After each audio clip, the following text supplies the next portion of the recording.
Good morning, everyone.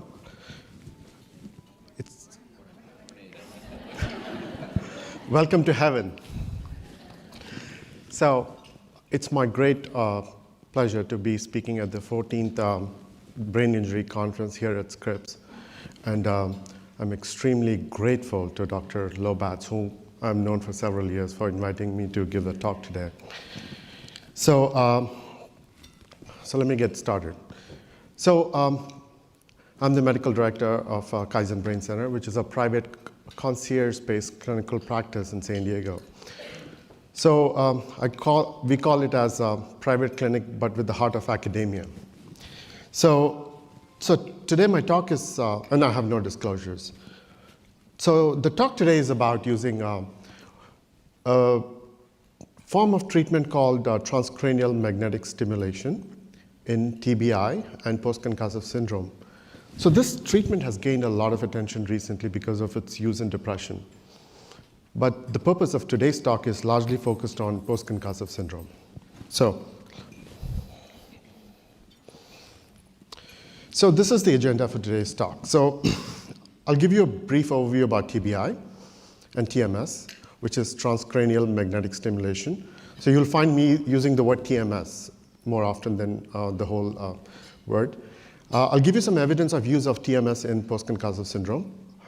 Then I will talk to you about some protocols, old and the new protocol that we developed at Kaizen.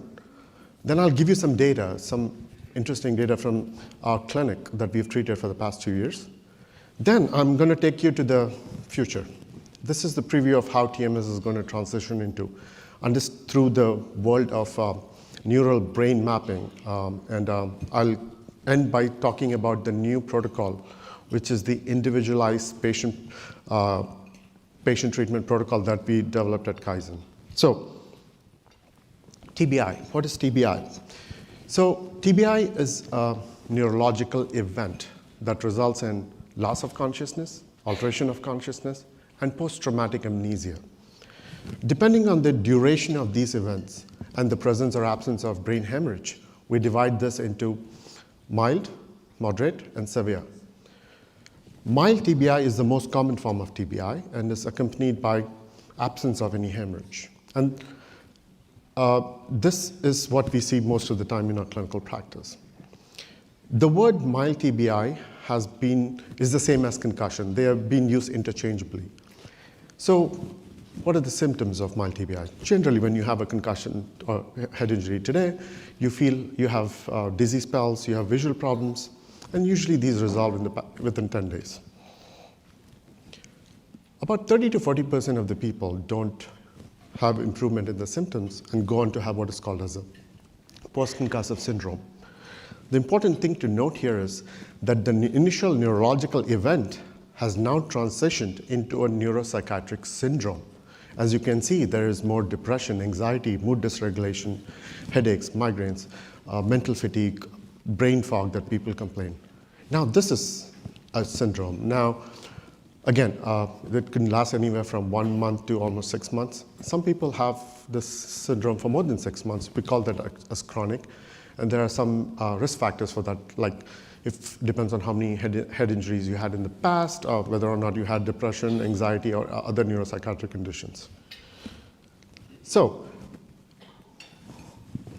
many years after you have TBI, then you're at risk for developing what is called as neurodegenerative disorders.